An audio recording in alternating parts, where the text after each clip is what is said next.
everyone! So you know how you can put a link in your Instagram bio, just like this one over here on my own profile? The thing is, this is just one link, and sometimes you might want your audience to be able to go to several important links. Instead of just posting them one at a time in your bio, there is a way for you to put one link here, and then this link would show them several important links in one place. Now, some people use tools like Linktree. However, such tools have limitations. For example, that you can't apply your own branding to it unless you pay for the premium account. And another thing is that you can't control those tools, and for some reason they might go down. What I'm going to show you in this video is how you can create your very own Instagram link page on your website,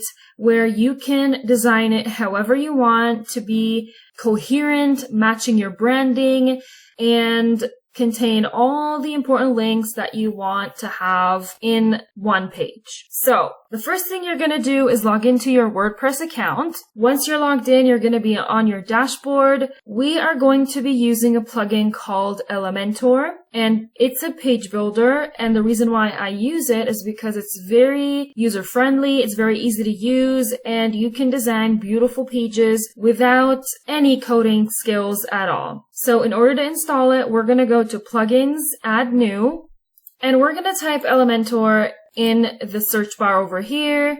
And this is the plugin that we're going to install. So I already have it installed and activated. All you have to do is install it and then click activate so that you can start using it. Once that's done, we're going to go to pages and we're going to add a new page.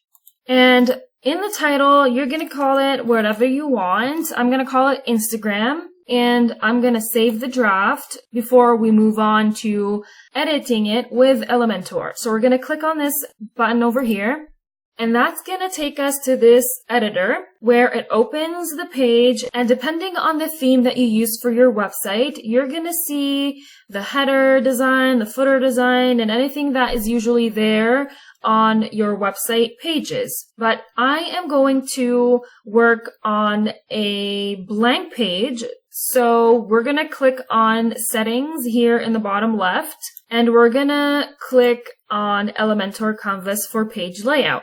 So now we have our blank page. Next thing we're going to do is we're going to click on this plus icon to add a new section, and I'm going to leave it as one row. And before I start adding the elements of my page, I'm going to click on these 6 dots to edit the section.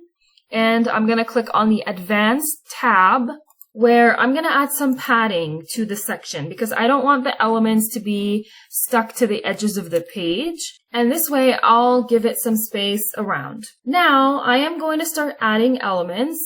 First of all, I want to add a logo to my page. So I'm going to drag an image into the section. And as you can see, the image is very large, but that's fine because this page is going to be used on the mobile, and then it will be resized accordingly because it's mobile responsive.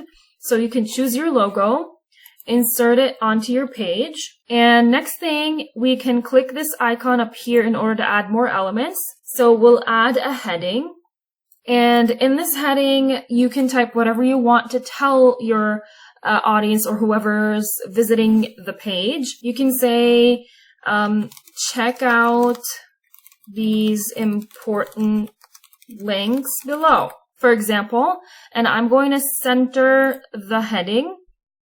Next thing we're going to do is we're going to style the heading so that it matches our branding. In order to style it, we're going to click on the Style tab up here, and you can choose the color that you want the text to be. Now, if you have your branding all done, you should have the brand colors saved somewhere. And in order to use those colors, you're going to need the hex code of that color.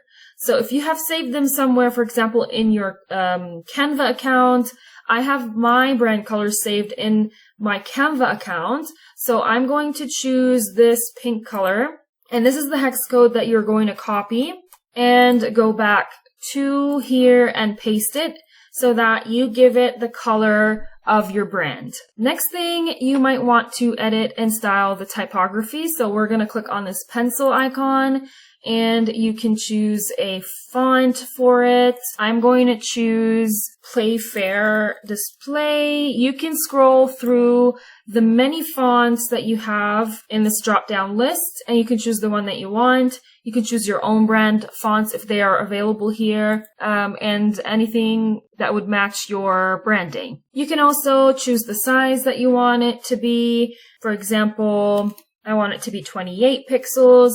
You can also style your text by choosing the font weight. You can have it thin or you can make it bolder.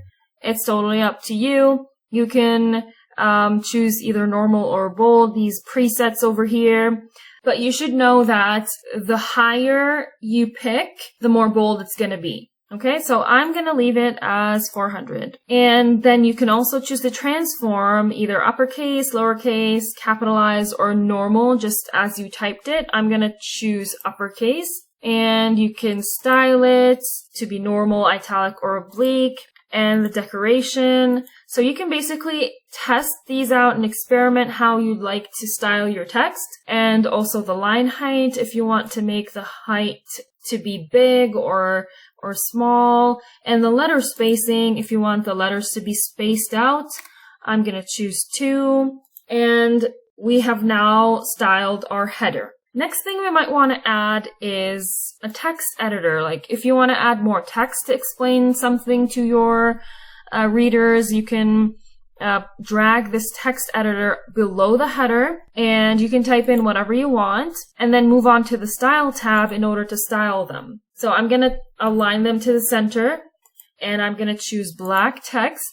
And also the typography, you can do the same thing as we did with the header and style it just the way that you want. Now, below the text, we're going to start adding the buttons that you want to show to your audience. So we're going to click on this icon up here and we're going to drag a button in here under the text. So first thing, I am going to justify the alignment of this button. And don't worry because it looks too big, but I want all the buttons to be the exact same size, no matter what the text is inside of them. Because if I center it, it's going to be this small, and each button is going to have a different amount of text on it.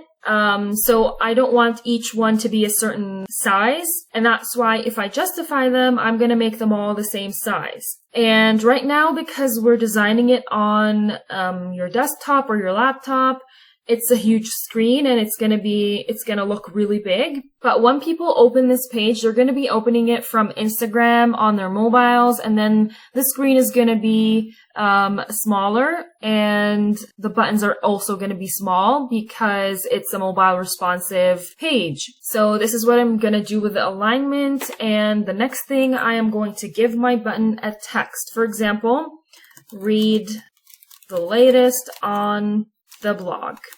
Okay, and then you put the URL in here to go to the blog. Okay, and next I'm going to go style my button, the typography. I want the font Railway, and I'm going to give it a size 18, or let's say 16. I want it to be bold with 600 weight, and the transform is going to be uppercase, and I'm going to give it also some spacing. And next thing, I am going to style the button in terms of color. So there's a normal state and a hover state. Normal is the first thing that they see. Right now you can see it like this. I am going to choose white text. And I want to choose the same color as my header because it matches my branding. And this is how it will look like. Now, if you want to have a hover effect, you might choose another color for the button. Let's say, for example, black. So when people come and hover over the button, they're going to see this effect. It changes its color to black when they hover over it. Okay? The last thing I want to do to style my button is I'm going to make it square on the edges because right now it's kind of rounded, but I like them square and pointy. So for that, I'm going to put 0 in the border radius. Now you can see that it's pointy. But if you like it more round, you can give it a higher number, and then it'll be rounded more. But I like them pointy, and I'm going to keep it 0. Okay, now that I have styled my button the way that I want, now I can duplicate this button and have as many buttons as I want on the page. So to do that, you're going to right-click this pencil icon here, and you're going to click duplicate as many times as you want. So I want 4 buttons on my Instagram page. As you can see, all of them are the same size. So now I am going to edit the text of each button and the URL that each one goes to in order to have all my buttons set up. So click on the button that you want to edit and put in the text that you want, like check out my Facebook page, and then you give it the URL to your Facebook. You might also want them to download a freebie, for example. So you can also put in the link to that freebie where they can download, or sign up to your newsletter, and then when they sign up, they get their freebie in their email, for example. And the last button, you might want them to work with you. And you put the URL for that button in this text box over here. So now I am going to show you why I justified the alignment. So let's say I'm going to center the buttons. We click on the Content tab and click Center. And then each one of them, I'm going to center the button. Okay, so as you can see, each one of them has a certain length of text. So the button is taking the size of the text, and each button is going to be a different size. But I would like them to be more consistent and all the same size, and that's why I did the alignment. So I'm going to return them back. And there you have it. Now you have a logo, heading, text, and the buttons that you want to have on the page. Now, the last thing that I wanted to show you, just in case you would like to add more style to the page and you don't want it just to have a white background, because you can definitely keep it clean and simple with a white background, but I'm going to show you how you can add a background to this page. So we're going to click these 6 dots at the top to edit the section. And in the Style tab, we are going to click on this brush icon for the background type. And we are going to click on this icon to choose an image. So I'm going to choose this one and insert it. And we're going to give it the position center, and the size cover so that it covers the whole background. But as you can see, some of the text is not showing because we have a dark background. In order to fix that and at the same time still be able to see the background, we're going to add a background overlay. So we're going to click on that, and then on this icon, we're going to click on color, and we're going to choose white. As you can see, now we have a little bit of some shade on the background. And as you can see, now we have a white overlay on the background image, but I still want to make it a little bit darker so that I can see these more clearly. In order to do that, we're going to edit the opacity of the background overlay by increasing it to 0.7. The highest you can go is 1. If you put 1, then it's going to be a solid color and you're not going to see the background image anymore. But if you still want to see part of the image, you can put any number from 0 to less than 1. Okay, so I'm going to put 0.7. As you can see now that we can see the background image and we can still see the text. And let me just put it to 0.8. That looks even better. And that's it. So this is the Instagram link page that is branded, very beautifully designed, and has all the important links that your audience can see all in one place. when they click the link in your bio. Now, I'm going to show you how it looks on a mobile device. You hover over this responsive mode icon over here and you click mobile. And now you can see how it will look on their phones. If you want to change anything with this page, you can click on the element, and in the style tab over here, you can change whatever style you want. If you want to decrease the font, for example, and maybe make it bolder, let's say 600, and then make sure that everything is okay with you, the style is on point, it's coherent, and simply publish the page.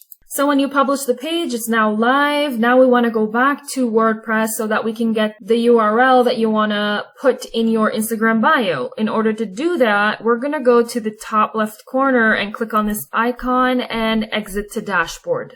So as you can see here, now the page is published and ready. All you have to do is copy the URL of the page and go paste it in your Instagram profile. You edit the profile and you paste it where it says bio. Now, anyone who comes to your profile and clicks on the link in your bio will see the Instagram page that you created on your own website, beautifully branded, and they can visit all the important links that you want them to see.